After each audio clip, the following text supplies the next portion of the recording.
YouTube, I got a build for you. All right, y'all been asking for it, and now I'm going to finally show you the build that I've been using all week to carry people through pretty much all content, and probably just going to take it to the dungeon as well. So this build relies on a few things. We want to be invisible, we want to make things around us explode, and we want to basically use the lightsaber and turn ourselves into a ninja. We want to be in the shadows at all times, and we want to actually do some really good damage as well. I also want to lean heavily into the practice blade itself, so pretty much unless we're damaging a boss or we just run out of ammo, in the very slim off chance we run out of ammo, we're going to swap to our other weapons.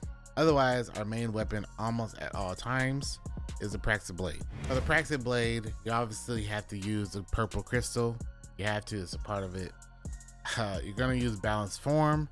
This is going to allow for you to generate ammo on rapid final blows, and also trigger health regeneration, which we don't really need that part, but we'll always take more health regen. We're going to be taking impact core. That way, when we are running our void, we're going to weaken targets on melee hits. This is basically going to allow for every single melee hit to trigger weaken, and also to trigger invis. Now for the catalyst, you can really use whatever you want to, but the one that I would highly recommend is Hyperblade. Obviously, Hyperblade is the one that most people have issues getting.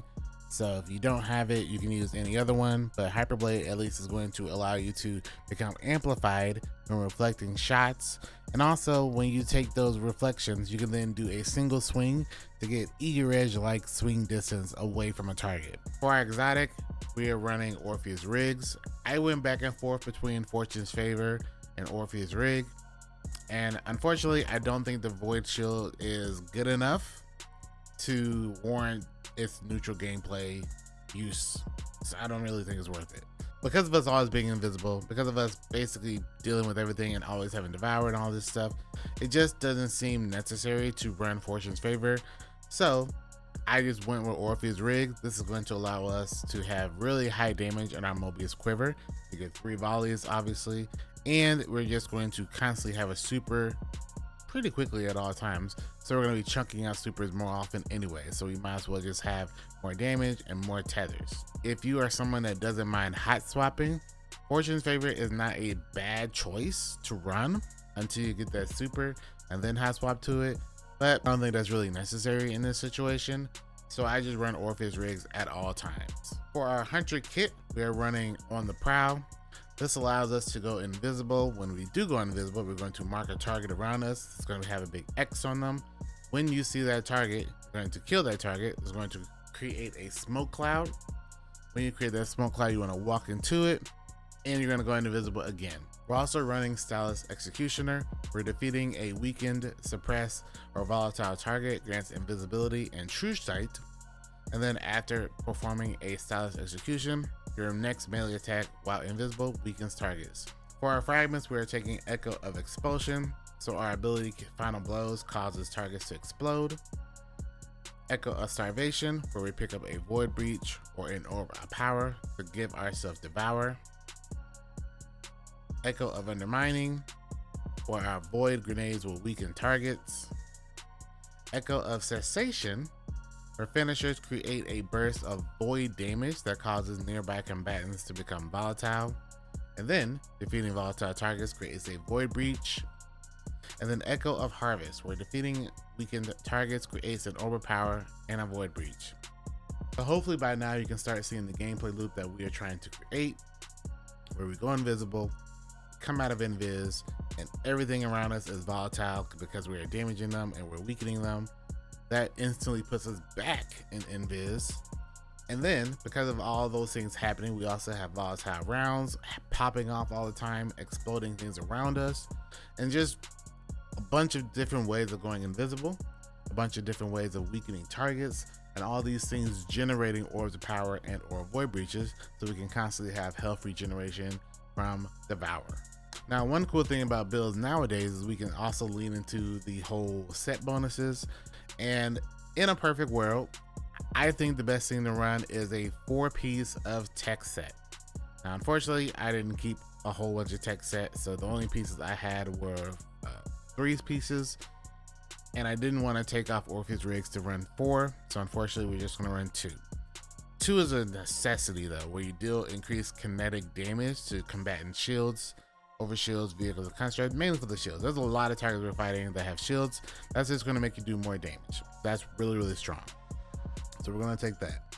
We're also taking Smoke Jumper, where when you pick up an overpower, you grant a brief period of rapidly decaying damage reduction. Other 2 weapons are going to be void weapons. There's a couple options. I like to run Fortunate Star with the stabilizing rounds. This is just something that you can shoot at a couple red bars real quickly and generate volatile rounds popping off on all of the enemies. Or sometimes I will use a Lotus Eater. Lotus Eater is really good as well. Just put on destabilizing rounds and repulsor brace, and that will also be just a really good way of just running around, getting yourself invisible, and you can get yourself over shields from here as well. For our heavies, there's a few options that I will run, and the main one will be a Good Shout. This is that new Vanguard crossbow.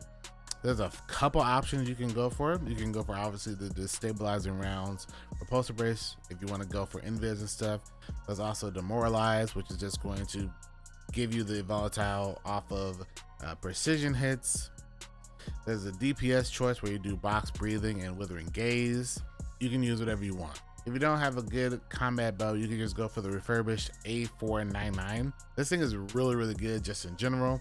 I personally like it with Envious Assassin because when you're killing all the enemies and you're invisible, you're gonna have multiple shots at all times. Sometimes I will go for a oldie but goodie, corrected measure time loss with the stabilizing rounds and demoralize. Sometimes I'll just go for a sword for some movement tech and chain reaction is always really nice, but you want to lean into the void, just having another way of going invisible and leaning into the weakening. But for the artifact, the only things you really want to make sure you have on are power from pain. This is just going to give you another way of getting devour from weakened targets.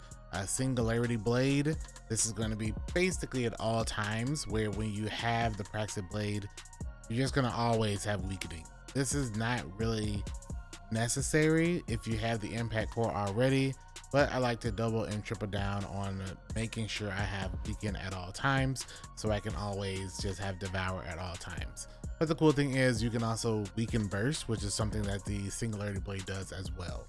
And then combination Argent Blade, just more damage when you do some light attacks and then follow it up with a heavy attack.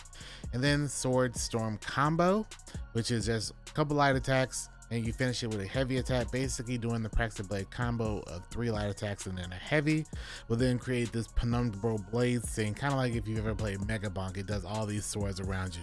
Really, really dope.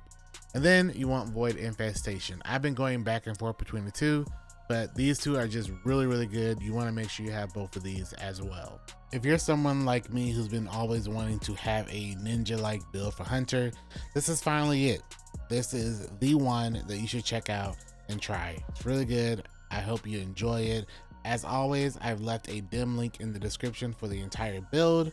You can obviously change it how you want, but this is going to be what I've suggested for you to run. As always, thank you so much for watching this video, and I will see you in the next one.